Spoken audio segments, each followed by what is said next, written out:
ಕಾಗೆಯೊಂದಗುಳ ಕಂಡರೆ ಕರೆಯದೆ ತನ್ನ ಬಳಗವನು, ಕೋಳಿಯೊಂದು ಕುಟುಕ ಕಂಡರೆ ಕೂಗಿ ಕರೆಯದೆ ತನ್ನ ಕುಲವೆಲ್ಲವ. ಶಿವಭಕ್ತನಾಗಿ ಭಕ್ತಿಪಕ್ಷವಿಲ್ಲದಿದ್ದರೆ ಕಾಗೆ ಕೋಳಿಯಿಂದ ಕರಕಷ್ಟ ಕೂಡಲಸಂಗಮದೇವ.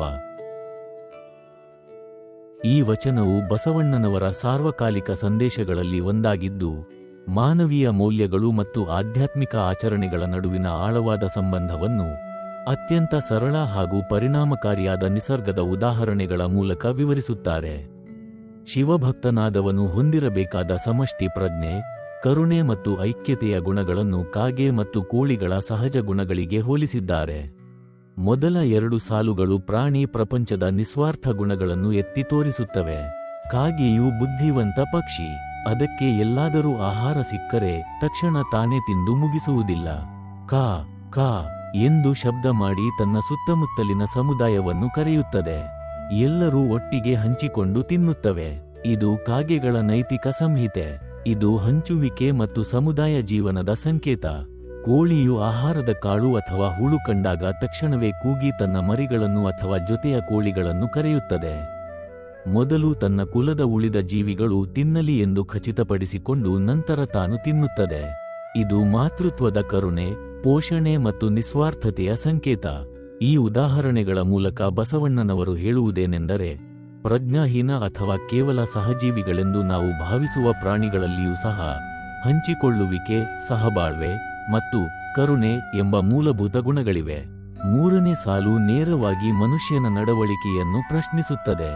ಮನುಷ್ಯನು, ಅದರಲ್ಲೂ ವಿಶೇಷವಾಗಿ ತಾನು ಶಿವಭಕ್ತ ಎಂದು ಕರೆದುಕೊಳ್ಳುವ ವ್ಯಕ್ತಿಯು ಈ ಪ್ರಾಣಿಗಳಲ್ಲಿರುವ ಸಹಜ ಗುಣಗಳನ್ನು ಹೊಂದಿಲ್ಲದಿದ್ದರೆ ಹೇಗೆ?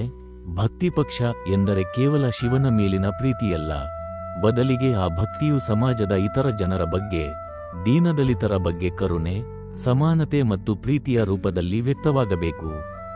ಶಿವಭಕ್ತನಾದವನಿಗೆ ಎಲ್ಲರೂ ಸಮಾನರು. ಅವನಲ್ಲಿ ಯಾವುದೇ ಭೇದಭಾವ, ಪಕ್ಷಪಾತ ಇರಬಾರದು. ತನ್ನಲ್ಲಿರುವ ಸಂಪತ್ತು, ಜ್ಞಾನ, ಅಧಿಕಾರ ಅಥವಾ ಪ್ರೀತಿಯನ್ನು ಇತರರೊಂದಿಗೆ ಹಂಚಿಕೊಳ್ಳದೆ ಕೇವಲ ಸ್ವಾರ್ಥದಿಂದ ಬದುಕಿದರೆ ಅವನ ಭಕ್ತಿ ಕೇವಲ ಆಡಂಬರವಾಗುತ್ತದೆ.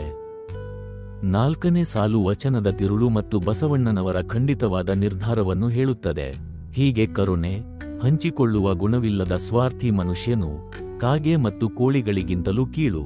ಪಕ್ಷಿಗಳು ತಮ್ಮ ಕುಲದ ಬಗ್ಗೆ ಕಾಳಜಿ ವಹಿಸಿದರೆ, ಮನುಷ್ಯನಾದವನು, ಶಿವನ ಭಕ್ತನಾದವನು ಆ ಗುಣಗಳನ್ನು ಮೈಗೂಡಿಸಿಕೊಳ್ಳದಿದ್ದರೆ ಅವನ ಬದುಕು ಕರಕಷ್ಟ, ಅಂದರೆ ಅತ್ಯಂತ ಹೀನಾಯ. ವಚನದ ಆಂತರಿಕ ಸಂದೇಶ ಹೀಗಿದೆ. ಈ ವಚನವು ಕೇವಲ ನೈತಿಕ ಪಾಠವಲ್ಲ, ಇದು ಬಸವ ತತ್ವಶಾಸ್ತ್ರದ ಆಳವಾದ ಪ್ರತಿಬಿಂಬವಾಗಿದೆ. 1. ಕಾಯಕ ಮತ್ತು ದಾಸೋಹ. ಈ ವಚನವು ದಾಸೋಹ ತತ್ವದ ಮಹತ್ವವನ್ನು ಸಾರುತ್ತದೆ. ಗಳಿಸಿದ್ದನ್ನು ಸಮಾಜದೊಂದಿಗೆ ಹಂಚಿಕೊಳ್ಳುವುದು ದಾಸೋಹ ಕೇವಲ ಔದಾರ್ಯವಲ್ಲ, ಅದು ಕಾಯಕದಷ್ಟೇ ಪವಿತ್ರವಾದ ಕರ್ತವ್ಯ. 2. ನಡೆ ನುಡಿ ಶುದ್ಧಿ.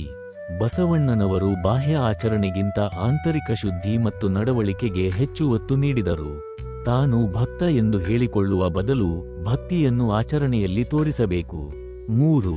ಸಮಷ್ಟಿ ಪ್ರಜ್ಞೆ. ಸಮಾಜವನ್ನು ಪ್ರತ್ಯೇಕವಾಗಿ ನೋಡದೆ ಒಂದು ಸಮುದಾಯವಾಗಿ, ಅಂದರೆ ಒಂದು ಬಳಗ ಅಥವಾ ಒಂದು ಕುಲವೆಂದು ನೋಡಬೇಕು ಎಂಬ ಸಮಾನತೆಯ ಸಂದೇಶ ಇಲ್ಲಿದೆ. ಸಂಕ್ಷಿಪ್ತವಾಗಿ ಹೇಳುವುದಾದರೆ, ನಿಜವಾದ ಆಧ್ಯಾತ್ಮಿಕ ಜೀವನವು ಪ್ರಾಣಿಗಳಲ್ಲಿರುವ ಸಹಜ ಕರುಣೆ ಮತ್ತು ಹಂಚಿಕೊಳ್ಳುವ ಗುಣಗಳನ್ನು ಮೀರಿದ ಮಾನವೀಯ ಮೌಲ್ಯಗಳನ್ನು ಒಳಗೊಂಡಿರಬೇಕು. ಇಲ್ಲವಾದರೆ ಮನುಷ್ಯನು ಪ್ರಾಣಿಗಳಿಗಿಂತಲೂ ಕೀಳು ಮಟ್ಟಕ್ಕೆ ಇಳಿಯುತ್ತಾನೆ ಎಂಬುದು ಈ ವಚನದ ಆಳವಾದ ಮತ್ತು ಪ್ರಭಾವಶಾಲಿ ಸಂದೇಶ.